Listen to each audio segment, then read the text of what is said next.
하나님의 말씀 보겠습니다. 하나님의 말씀은 갈라디아서 6장 15절입니다.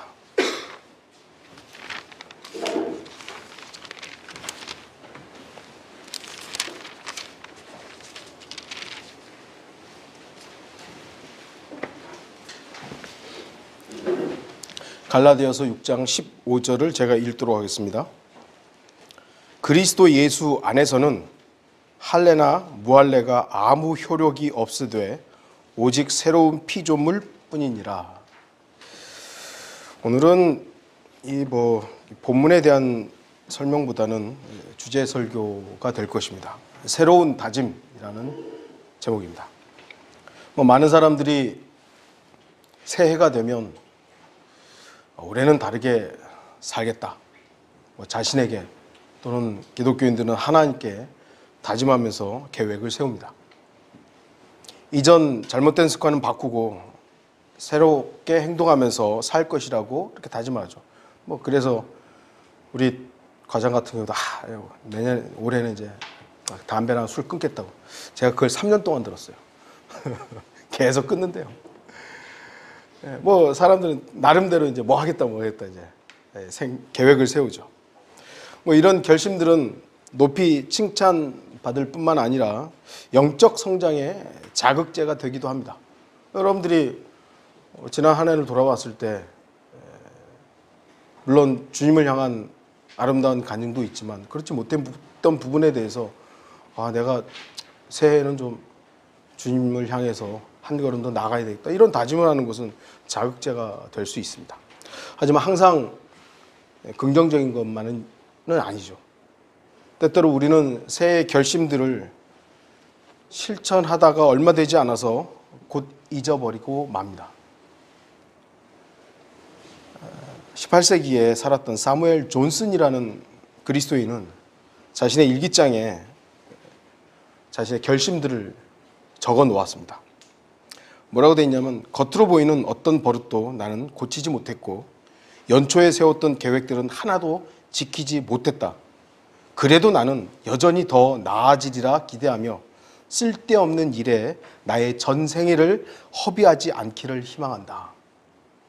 참 좋은 기록들이죠. 우리는 우리의 허점, 꾸준하지 못하다는 겁니다. 그렇다고 해서 결심 자체를 포기하고 다짐하지 말아야 됩니까? 하나님께서는 우리에게 자유의지를 주셨기 때문에 그 의지를 사용해야 돼요. 뭘 하라고 하신 부분들은 하나님께서 우리의 어떤 육신의 능력을 기대해서 너 이거 해, 우리 보고 거룩하라고 하셨잖아요. 우리가 정말 거룩해질 수 있기를 하나님께서 바라셔서, 그래 너네는 정말 거룩해질 수 있어, 그것을 너는 거룩해져야 된다라는 그걸 바라셔서 우리에게 거룩하라는 게 아니라 의지를 사용하라는 거예요. 나는 거룩할 수 없으니까 나는 그냥 이대로 살래가 아니라, 그렇지, 하나님께서 나에게 거룩하라고 하셨으니까 내가 한 걸음 나아가야지. 그러나 내가 완전한 거룩함에 이르지 못하는 것은 내 육신의 한계가 분명히 있구나. 나의 온전한 거룩함은 예수 그리스도밖에 없구나. 이걸 하라고 우리에게 의지들을 허락하신 거예요. 그래서 죄를 짓겠다 안 짓겠다라는 건 자기의 의지로 판단하는 것입니다. 결정하는 거예요. 그래서 새해에는 내가 어떻게 하겠다, 이 다짐 자체가 잘못된 건 아닙니다. 해야죠.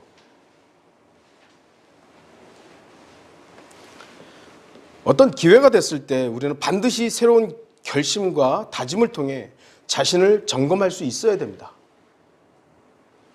때때로 스스로를 점검하는 것은 좋은 일입니다. 내가 정말 주님으로 인해서, 주님을 향해서 바른 자리에 서 있는가 점검해 봐야죠.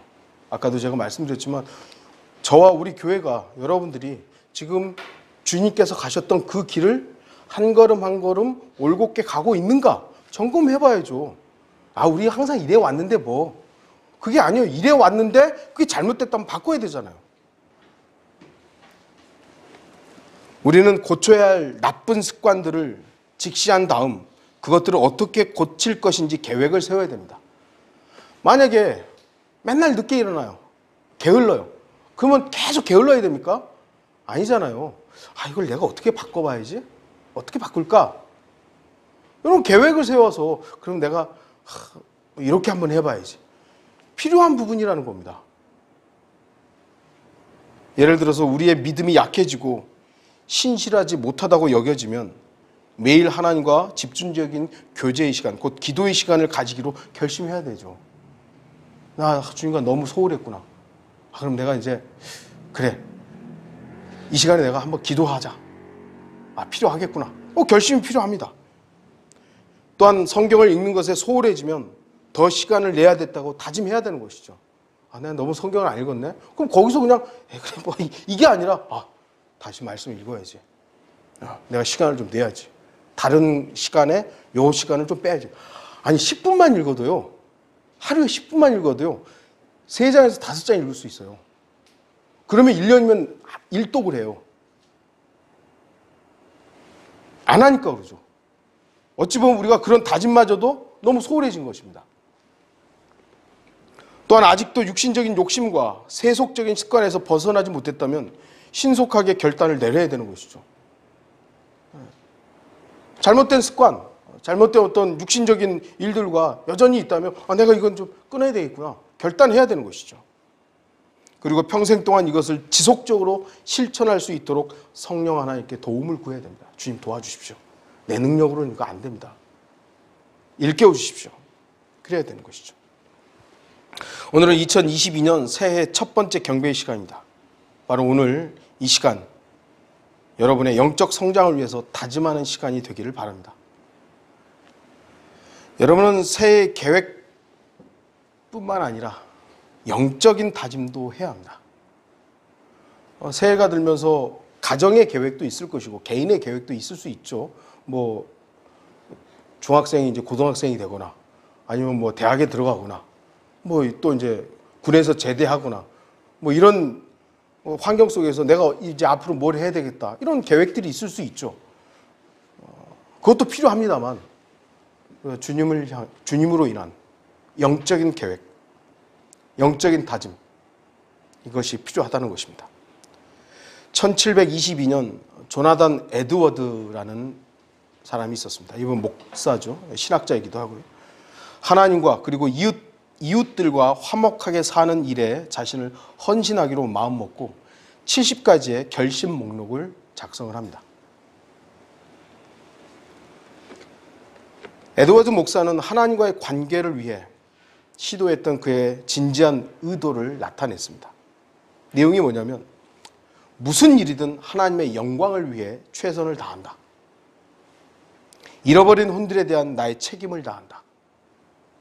내 인생의 마지막 순간에 내가 하기를 주저할 일이라면 그것이 어떤 일이라도 지금 절대 하지 않는다.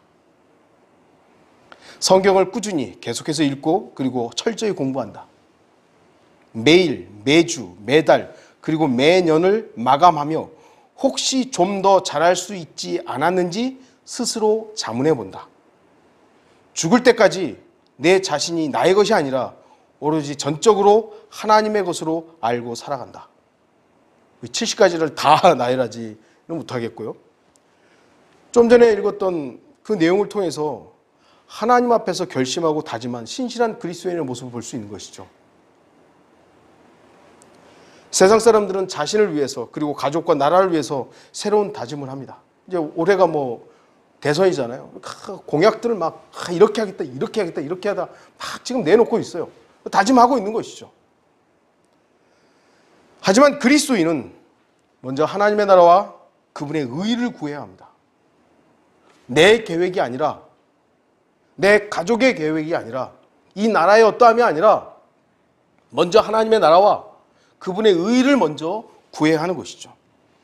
여러분은 새해를 맞이하면서 어떤 다짐을 했습니까?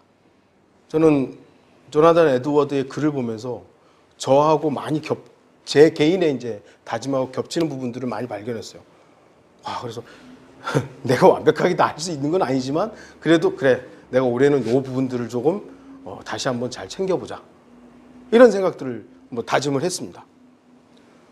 여러분이 만약 더 많은 돈을 벌고 더 좋은 직장과 더 안락한 생활을 위한 그런 다짐을 했다면 여러분, 그건 육신의 다짐들일 뿐입니다. 그리스도인은 영적 다짐들, 곧 하나님으로 인한 그분의 의를 위한 다짐을 해야 됩니다. 하나님의 영광을 위해 살겠다. 오늘 본문을 좀 인용을 해서 어떤 다짐을 해야 할 것인가를 이렇게 적용을 했습니다. 그리스도 예수 안에 있겠다고 다짐해야 합니다.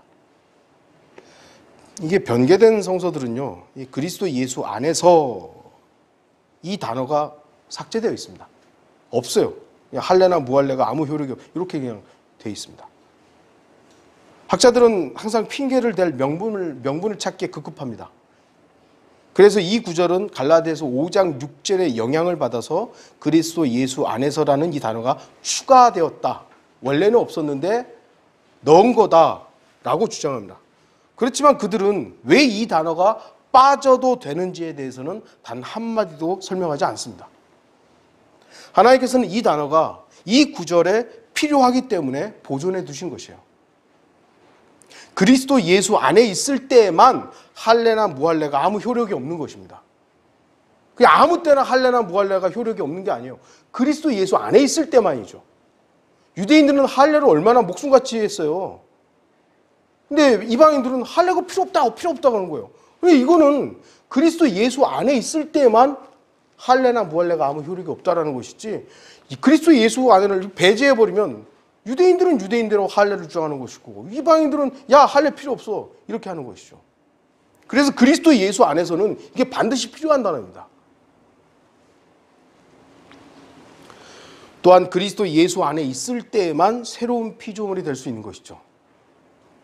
고린도후서 5장 17절 그러므로 누구든지 그리스도 예수 안에 있으면 새로운 피조물이라 옛 것들은 지나갔으니 보라 모든 것이 새롭게 되었도다. 한 죄인이 예수 그리스도와 전혀 상관없이 살다가 어느 날 예수 그리스도를 개인의 구주로 영접하게 되면 그 사람은 그리스도 예수 안으로 들어가게 됩니다. 그리고 예수 그리스도는 그 사람 안으로 들어가게 되는 것이죠. 그렇게 되므로 한 죄인이 영생을 값없이 선물로 받게 되며 하나님의 아들들로 입양되게 됩니다. 그래서 그 죄인은 더 이상 죄인이라 불리지 않고 의인이라고 불리게 됩니다. 그것을 성경적으로 신학적으로 칭의라고 하는 것이죠. 그리고 한 번 그리스도 안으로 들어간 사람은 다시는 그리스도 밖으로 떨어져 나갈 수 없습니다. 그 이유는 성령 하나님의 인치심으로 인해 구원의 영원한 보장을 받기 때문입니다.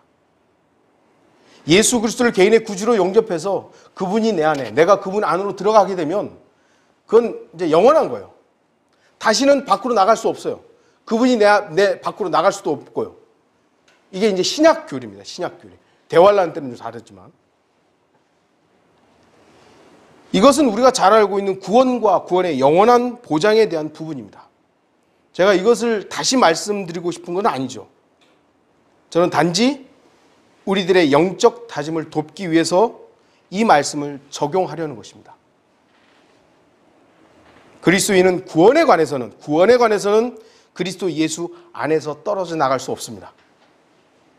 하지만 이 땅에서의 우리의 생활과 신앙 상태에 따라서는 얼마든지 그리스도 예수 밖에 살 수 있습니다. 구원에 관해서는 우리는 절대로 주님 밖으로 나갈 수도 없고 그분이 우리 밖으로 나갈 수도 없습니다. 하지만 우리가 이 땅에 사는 생활, 신앙생활, 신앙의 형태, 상태에 따라서 우리는 그리스도 밖에서 살 수 있다는 것이죠. 오늘날 수많은 자칭 기독교인들이 있지만 그들이 과연 예수 그리스도 안에 살고 있다면 이런 모습이 될 수 있겠습니까? 기독교가 왜 이렇게 욕을 먹는 겁니까? 그리스도와 무관하게 살고 있기 때문이죠. 기독교라는 종교로서, 종교인으로서는 살고 있는데 그리스도와는 무관하게 살고 있기 때문에 기독교가 이렇게 욕을 먹는 겁니다. 과연 그리스도 예수 안에 살고 있다고 말할 수 있겠습니까? 일요일 아침 잠깐만 기독교인이 되는 모습들을 너무나 많은 것이죠. 일요일에만 기독교인이 되는 거예요. 이번 대선에도 대선 후보들이 자기 뭐 기독교인지 뭔지 몰라도 교회 가요. 그러더니 다음 날은 불교 가지고 또 합장하고. 그 도대체 종교가 뭐예요? 에이든 토저 목사는 인스턴트 크리스찬이라는 말을 썼어요. 일요일 아침에 잠깐 순식간에 기독교인이 됐다가 금방 식어버린 사람들, 인스턴트 크리스찬이죠. 저는 지금 이거를 구원에 해당한다고 말하는 게 아니에요. 어떤 이유로든지 구원받은 사람이라면 그의 겉모습과는 상관없이 구원은 하나님께서 보장합니다. 그러나 겉에 보이는 모습으로서 과연 그가 그리스도인으로서의 신앙생활을 하는지 그렇지 않은지에 대해서 말씀드리는 겁니다. 우리들은 과연 나의 생활에서 그리스도 안에서 살고 있습니까? 아니면 그리스도 밖에 있습니까? 우리 스스로에게 한번 질문해 봐야 되는 거죠. 그리스도 예수 안에 있다는 것이 무엇입니까? 구원, 평안, 안식, 기쁨, 소망 뭐 이런 거 맞죠. 하지만 한 가지 우리가 잊고 있는 것은 그리스도 예수 안에서 있다라는 것은 바로 그 뒤에 뭐가 따라온다는 것을 잊으면 안 된다는 거예요. 경건이고요. 그 경건하게 살고자 하면 그 뒤에는 뭐가 오죠? 박해가 오는 겁니다. 디모데후서 3장 12절 실로 그리스도 예수 안에서 경건하게 살고자 하는 모든 사람은 박해를 받을 것이라. 그러니까 그리스도 예수 안에서라는 것은 경건한 삶을 요청하는 것입니다. 근데 그 경건한 삶은 박해를 수반하는 거예요. 난 박해 싫어. 그럼 그리스도 예수하고 무관하게 살면 되는 거죠. 그냥 내가 하고 싶은 대로 하면 되는 거고 내 육신의 욕망대로 살면 되는 거예요. 그러나 그것이 아니라 내가 예수 그리스도 안에 있는 삶, 경건한 삶을 추구하고 내가 세상 사람들의 무리에 섞이지 않아서 그들이 욕하고 뭐 남 욕할 때 거기에 섞여가지고 안 하고 뭐라고 손가락 치더라도 상관없이 나는 좀 남 욕하는데 좀 끼기 싫다고 이렇게 해야 될 거 아니에요. 그럼 당연히 왕따 되는 거죠. 그런 것들을 감내할 수 있어야 되는 거예요. 오늘날 교회들은 예수 안에 있으면 좋은 것들만 얻는다고 잘 포장해서 교인들에게 내놓는 거예요. 예수 믿으면 잘 된다. 예수 믿으면 뭐가 된다. 이 완전히 점집이 돼버렸잖아요. 1월 1일 날 목사들이 그 무슨 말씀 카드 나눠주면서 이대로 살라고 말도 안 되는 거. 참 그런 거 생각하면요. 이게 도대체 기독교인지 아니면 무당인지 목사가 예언 기도 해준다고 해가지고 불러다가 머리 안수하면서 뭐라고 예언 기도 해준다 했잖아요. 그게 점쟁이지 뭐예요 그게.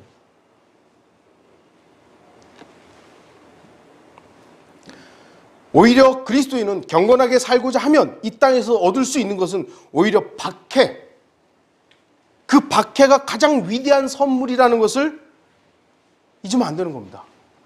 오히려 고난을 받고 물론 우리가 엉뚱한 짓 해가지고 고난받는 거 말하는 게 아니라 예수 그리스도 때문에 경건하게 살고자 하는 그 모습 때문에 박해를 온다면 이건 오히려 그 박해가 하나님께서 우리에게 허락하신 선물이 되는 것이죠.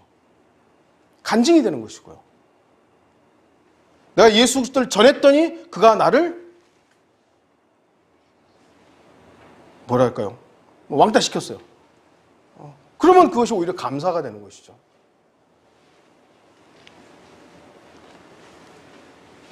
예수 그리스도로 인해서 복음으로 인해서 하나님의 말씀으로 인해서 성도로서의 경건한 삶 때문에 그 뒤를 따르는 것이 박해라면 그건 오히려 감사입니다. 감사. 여러분은 그리스도 예수 안에서 살기를 다짐해야 합니다. 이 땅에서 편하고 안락한 생활만을 위해서 다짐하는 것이 아니라 주 예수 그리스도로 인해서 고난도 박해도 감내하겠다고 다짐해야 합니다. 저라고 올 한 해 사람들한테 미움만 받고 손가락 칠만 그러고 싶지는 않아요. 저도 직장에 가서 사람들한테 인정받고 잘한다고 이렇게 받고 싶죠. 그런데 제가 예수 그리스도 때문에 받는다면 여러 사람이 있다 보니 제가 목사란 걸 아는 사람들 중에는 이제 자꾸 뭐라 그러죠? 짓궂게 장난을 치는 사람들 있죠. 자기 깐엔 장난인데 아주 짜증나게 12일, 25일 돈 많이 벌었겠네? 우리는 상관없어요. 그래서 일반 교회들은 다 12월 25일 날 성탄절 하면서 돈 거두니까 저보고 돈 많이 벌었겠네? 우리 그거 상관없어요. 우리는 그런 거 안 해요. 에이, 거짓말 하지 말라고. 우리 정말 안 한다니까요? 안 하잖아요, 우리. 그래도 그 사람들은 그런 거 가지고 계속 장난질 치는 거예요. 우리가 믿고 있고 우리가 실천하고 있는 이러한 일들로 인해서 누군가 우리를 조롱한다면 화나죠. 하지만 그 부분을 통해서 우리가 잘하고 있구나. 주님을 통해서 잘하고 있구나라는 것을 어떻게 보면 반대로 받을 수 있는 것이죠. 세상으로부터 칭찬받는 기독교? 우리가 주님을 잘 섬겼을 때 그런 모습이 있다면 감사할 일이지만 우리가 세상과 타협했을 때 세상으로부터 칭찬받고 있다면 그건 우리가 지금 잘 믿고 있는 게 아닌 것입니다. 2022년 주님으로 인한 고난도 감사함으로 받을 다짐을 하시기를 바랍니다. 나 주님 때문에 나 고난 받는 거 감내하겠다. 외적인 것을 중요시하지 않겠다고 다짐해야 합니다. 몇 해 전에 한 권투 선수가 경기 중에 쓰러졌습니다. 결국 뇌사 판정을 받고 그가 유언장을 남겼는데 유언장에 자기 장기를 다 기증하는 거였어요. 그래서 결국 가족들이 이제 동의해서 6명에게 장기를 기증하고 죽었습니다. 사람들은 그의 죽음을 애도하며 선한 죽음이라고 칭찬했습니다. 그리고 그는 분명히 천국에 갔을 거다라고 사람들은 다 말합니다. 천국에 갔을 거라고. 저런 사람이 안 가면 누가 가? 맞죠? 저도 한 사람의 죽음이 애석합니다. 하지만 저는 냉정하게 단언합니다. 그 선수가 예수 그리스도를 개인의 구주로 영접한 적이 없다면 그가 선하다는 그 이유만으로는 결코 천국에 갈 수 없고 지옥의 형벌에서 벗어날 수 없다는 것입니다.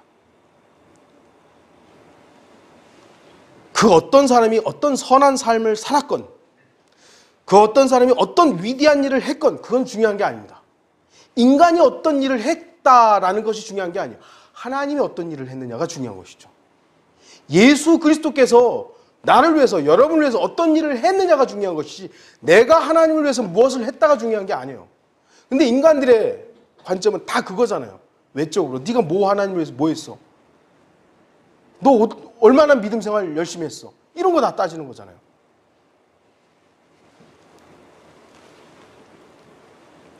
세상은 그러한 것들을 중요하게 여기고 외적인 모든 것들로 천국과 지옥을 판단할지 모르지만 성경은 그렇게 말씀하지 않습니다. 성경은 하나님께서 우리에게 뭘 보신다고 그랬죠?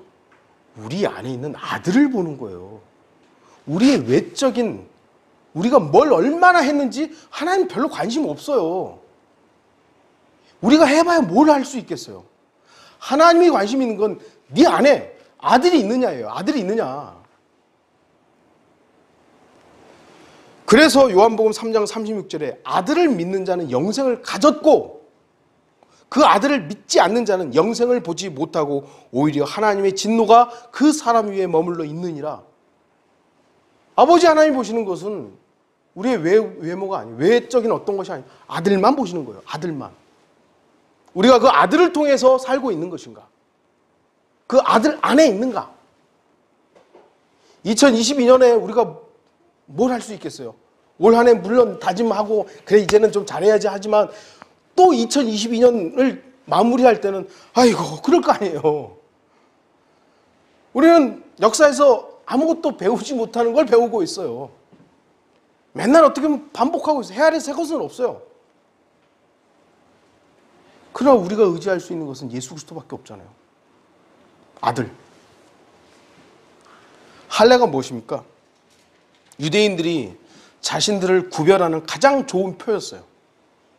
이방인들은 할례 안 받았는데 근데 이상하게 우리나라 남자들은 할례를 많이 받았습니다만 어쨌든 간에 대다수의 이방인들은 할례 받지 않았어요.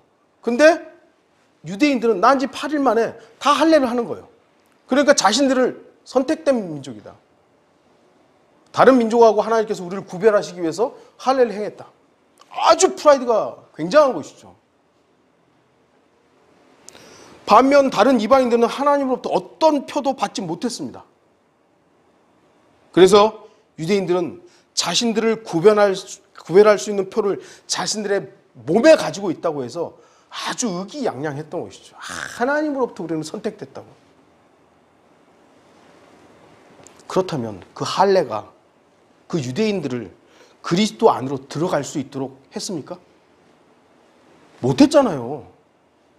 오히려 그들의 할례는 자신들이 그리스도를 거부하도록 하는 결정적인 작용을 합니다. 우리는 할례 받은 민족이야. 물론 예수님도 할례 받으셨을 거예요. 유대인이었으니까. 하지만 예수 그리스도 안으로 들어가게 하는 건 할례가 아니었습니다. 로마서 2장 11절 이는 하나님께서 사람을 외모로 보지 않으시기 때문이라. 할례 받았느냐 안 받았느냐 그런 걸로 보는 게 아니에요. 네가 얼마나 교회를 열심히 다녔느냐, 너 얼마나 복음을 많이 전했느냐. 물론 복음 전하지 말라는 얘기는 아니죠. 하지만 그런 걸로 우리를 판단하시지 않는다라는 거예요. 오늘날 교회들은 예수 그리스도를 섬긴다고 합니다. 여러분 오늘 뭐 다 예배 드릴 거 아니에요. 다 예수님 섬긴다고 말할 거 아닙니까? 심지어 로마 카톨릭도 그럴 거 아니에요. 여호와 증인이 됐든 제7일 안식교가 되었든 하나님의 교회가 됐든 신천지가 됐든 다 하나님께 경배해 드린다고 할 거 아니에요. 외형적으로는 거대한 종교 집단이 되었고요. 엄청난 세력을 가지게 되었습니다. 그러니까 대권 후보들도 교회 가는 거 아니에요. 네, 표라도 조금이라도 얻으려고. 십자가는 기독교의 표지가 되었습니다. 십자가 내걸지 않는 교회는 교회도 아닌 것이죠. 하지만 그들의 십자가는 성경의 십자가는 전혀 다릅니다. 예수 그리스도의 십자가와 바벨론 종교의 십자가는 겉모양은 같을지 모르지만 그 내용이 전혀 다릅니다. 여러분들 아시죠? 알베르토 리베라 시리즈에 나오는 그걸 여러분들 보신 분들은 그 속임수가 얼마나 대단한 것인지 잘 알 것입니다. 혹여 못 보신 분들은 말씀 원자로께서 나온 알베르토 리베라 만화 시리즈가 있어요. 만화로 되어 있기 때문에 마치 되게 만화니까 가치가 떨어지는 것 같지만 그 내용은요 엄청난 내용들이 되어 있습니다. 여러분들 꼭 알베르토 리베라 시리즈를 다 읽어보시기를 권장드립니다.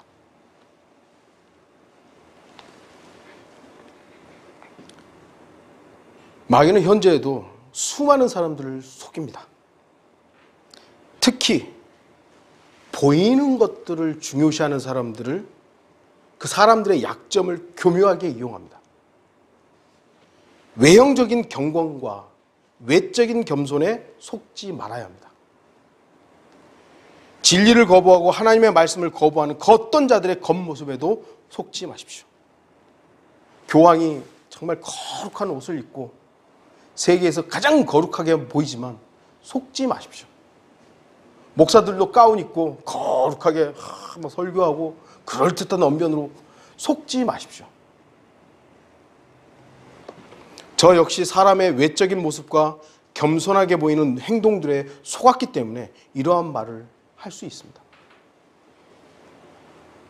저는 저의 아버지가 장로교 목사였기 때문에 목사들을 많이 봤었고 그래서 목사들의 어떻게 보면 좀 위선적인 모습을 봐서 나는 그러지 말아야지 뭐 이런 게 좀 저희 아버지 같은 경우는 그런 모습이 없었기 때문에 그래도 그 모습은 내가 본받아야지 했는데 아버지하고 연결될 때 그 교단의 그 교수들의 그 모습들을 제가 봤기 때문에 그런데 그 존경받는 교수들이 있어요. 가끔 너무 겸손한 교수들이죠. 그냥 정말 옷도 막 화려하게 안 입고 그냥 제가 존경했던 목사님이 계세요. 그런데 제가 그분한테 성경을 제시했을 때 그분의 자세가 달라지더라고요. 그래서 그때 이게 겉모습과 성경에 대한 자세는 다르구나 이런 걸 좀 알았던 거죠. 그리고 또 여러분도 아는 어떤 교주 겉으로 얼마나 겸손하고 얼마나 사람들 잘 돼 있어요. 근데 제가 그 정체를 알고 나서 보니까 너무 위선자였던 거예요. 너무. 그래서 제가 물론 저도 여러분 위선자입니다만 그런 모습을 다시 뭐랄까 배우지 않기 위해서 하지 않기 위해서 제가 이렇게 주님 앞에서 정직하려고 좀 노력을 하는 것이죠. 외적인 모습은 저도 속고 여러분도 속고 다 속아요. 그러나 결국 우리가 점검하고 점검할 것은 말씀으로밖에 할 수 없어요. 저 사람이 말은 저렇게 하는데 어떻게 삶이 나타나는 것인가. 그리고 교회에서는 얼마나 거룩합니까? 그런데 그냥 일반적인 생활은 어떻게 하고 있는 것인가. 이런 것들을 우리가 좀 더 24시간 내내 쫓아다닐 수는 없지만 볼 수 있어야 되는 것이죠. 저 사람 평소에는 어떻게 사나.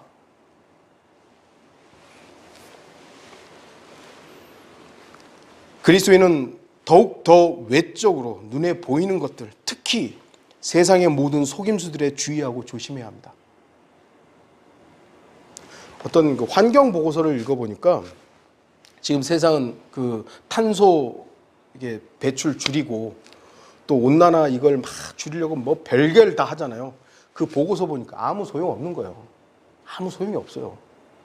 그런 보고서는 이렇게 알려지지가 않죠. 이제 뭐 탄소 배출 줄이고 뭐 하고 그러면 개선될 거다 하지만 그 보고서 내용대로 하면 아무 소용이 없는 거예요. 인간의 노력으로는 지금 이 지구의 온난화를 막을 수 없어요.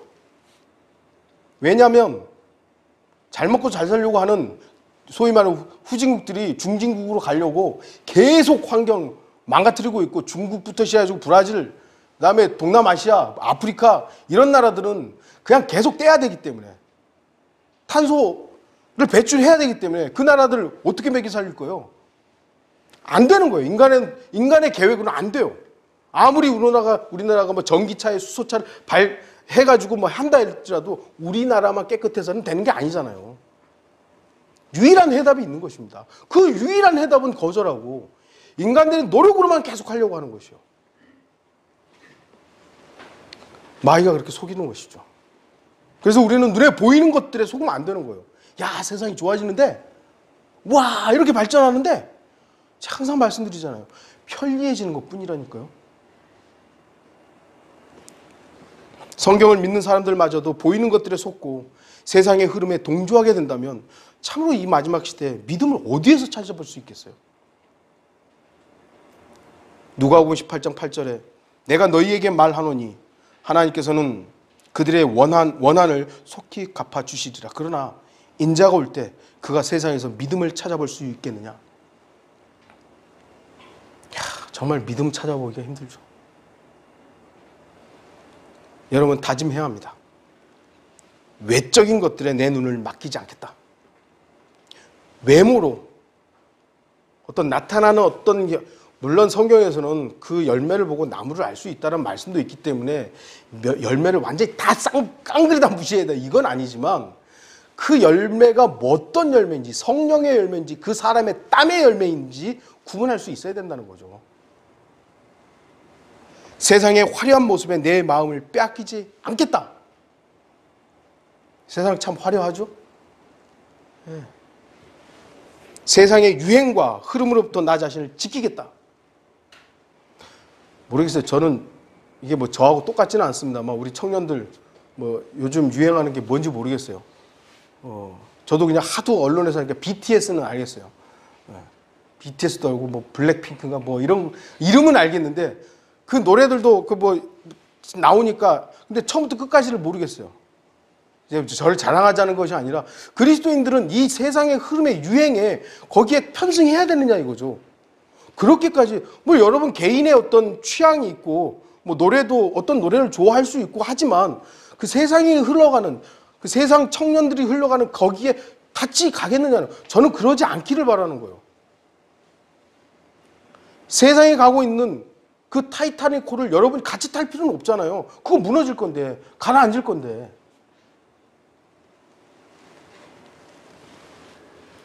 보이는 것들, 특히 외적인 것들은 얼마든지 우리를 속일 수 있습니다. 2022년은 보이는 것들에 속지 않겠다고 다짐하십시오. 나는 그냥 단순하게 보이는 것들에 내 마음을 뺏기지 않겠다. 반드시 말씀으로 점검하고 말씀으로 입증된 부분에 대해서 내가 뿌리 내리겠다. 이런 부분들을 생각해야, 결심해야 됩니다. 마지막으로 새로운 피조물임을 잊지 않아야 되겠다고 다짐해야 합니다. 새로운 피조물은 그리스도 예수 안에 있을 때만 가능합니다. 여러분이 예수 그리스도 밖에 있게 되면 여러분은 새로운 피조물로서의 삶을 살 수 없습니다. 아니, 그리스도 예수 안에 있을 때 새로운 피조물이잖아요. 새로운 삶을 살 수 있는데 그리스도 밖에 있으면서 난 새로운 피조물이야. 그런다면 그거는 연결이 안 되는 거예요. 우리는 이전의 피조물이 더 이상 아닙니다. 죄와 허물 가운데 살았던 죄의 습관과 악한 옛 습성을 그대로 가지고 있던 그 사람이 더 이상 아니어야 합니다. 물론 우리들의 몸은 여전히 많이 남아있죠. 그러나 우리의 혼은 더 이상 옛 피조물이 아닙니다. 그래서 우리는 성전이 되었고 성전된 거룩한 사람으로서 살아야 할 거룩한 의무가 생긴 겁니다. 거룩한 의무예요. 고린도전서 6장 19절 20절 또한 너희 몸은 너희가 하나님으로부터 받은 바 너희 안에 계신 성령의 전인 것을 알지 못하느냐. 너희는 너희 자신의 것이 아니니라. 너희는 값을 치르고 산 것이니 그러므로 하나님의 것인 너희 몸과 너희 영으로 하나님께 영광을 돌리라. 이게 하나님께서 예수 그리스도께서 우리에게 주신 거룩한 의무입니다. 이 사실을 우리가 세상에 살면서 있기 때문에 성도로서의 삶이 엉성해지고 나태해지고 게을러지며 더러워지는 것입니다. 나는 성전이다. 이걸 잊기 때문에 더러워지는 거예요. 여러분은 어디에 있든지 그리스도인입니다. 제가 건희 형제한테 또 누구한테도 한 것 같은데 너가 어디 있든지 그리스도인은 사실 잊지 말아라. 우리 청년들도 저도 마찬가지입니다. 저 어디에 있든지 그리스도인이라는 걸 잊으면 안 되는 거죠. 그 자리가 비록 가장 험하고 누추하고 가장 어려운 자리라 할지라도 그리스도인은 어디에서나 그리스도인이어야 합니다. 이걸 잊어버리니까 내 마음대로 하는 것이죠. 내 성격대로, 내 고집대로, 내 자존심대로, 내 생각대로, 내 울음대로 나 계속 나만 나오는 거예요. 갈라디아서 2장 10절에 내가 그리스도와 함께 십자가에 못 박혀 있으나 십자가에 못 박혀 주님과 이미 죽은 이전의 나를 잊지 못하기 때문에 우리의 다짐들은 항상 물거품이 되고 마는 겁니다. 세상은 내가 얼마나 소중한데 너를 존중하라고. 너는 세상에서 가장 귀한 존재라고. 너를 사랑하라고.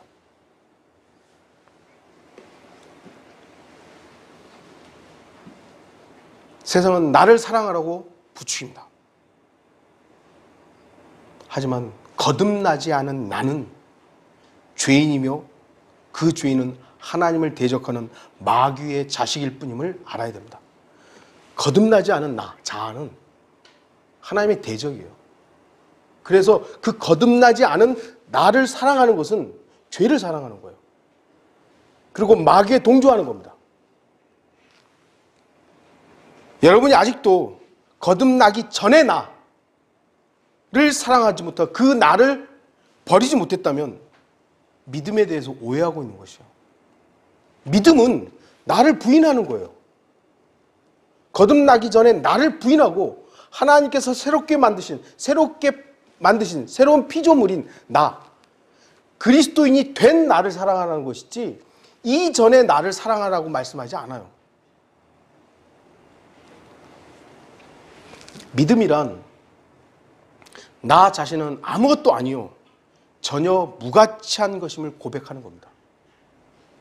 그리고 자기를 완전히 굴복시킨 후 하나님의 역사만을 기다리는 것입니다.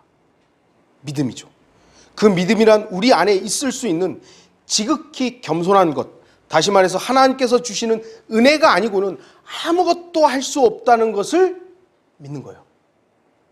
하나님의 은혜가 아니란 아무것도 할 수 없구나. 전적으로 하나님만 신뢰하는 게 믿음이에요. 그러니까 구원받기 전에 나는 자기 힘으로 살았잖아요. 나로 살았잖아요. 그걸 계속 붙잡고 있다면 이건 믿음으로 사는 게 아니에요. 그냥 자기로 사는 거죠. 그러나 거듭나서 구원받은 이 나는 아무것도 아니구나. 하나님만이 나의 전부시구나. 나는 부인돼야 되고 십자가에서 나는 발견돼야 되구나. 이 나는 하나님께서 존중해 주신 것이기 때문에 이 구원받은 나에 대해서는 우리는 서로 사랑해야 돼요. 그리고 존중해야 되고 아껴줘야 되는 것이죠. 하지만 구원받기 전에 나로 산다는 것에 대해서는 우리가 되게 좀 냉정해져야 될 필요가 있는 것이에요. 새로운 피조물이 되기 전에 나를 드러내는 것은 거기에는 믿음이란 존재할 수 없습니다. 나가 있는 곳에는 루시퍼가 그랬잖아요. 내가. 믿음이 아니라 교만과 반역과 대적만 있을 뿐입니다. 그렇기 때문에 그리스도인은 자신이 새로운 피조물이라는 사실을 잊으면 안 돼요.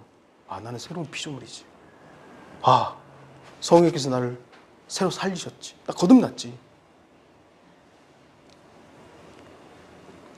이전의 나가 아닌 그리스도 예수 안에서 새롭게 된 피조물로서의 나란 사실을 안다면 우리가 어떻게 겸손하지 않을 수 있겠습니까? 우리가 왜 부모에게 복종하는 거예요? 그분들이 나를 존재케 하기 때문이에요. 우리가 왜 겸손해야 됩니까? 아들 하나님이 나를 존재케 했기 때문이에요.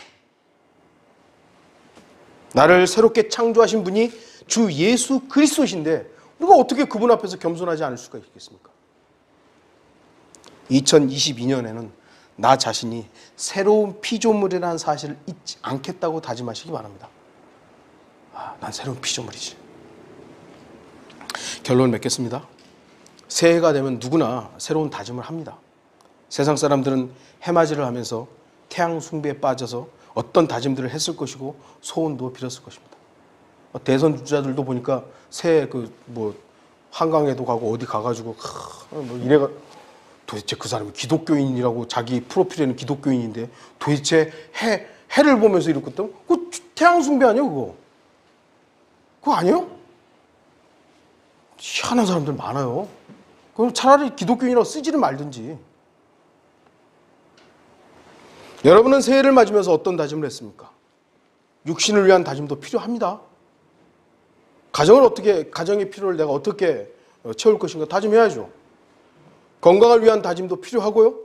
사업을 위한 계획도 필요합니다. 우리 안 사는 게 아니라 살아야 되니까 삶에 대한 계획들도 다짐도 필요합니다. 그러나 여러분은 먼저 그리스도인이라는 사실을 잊으면 안 됩니다.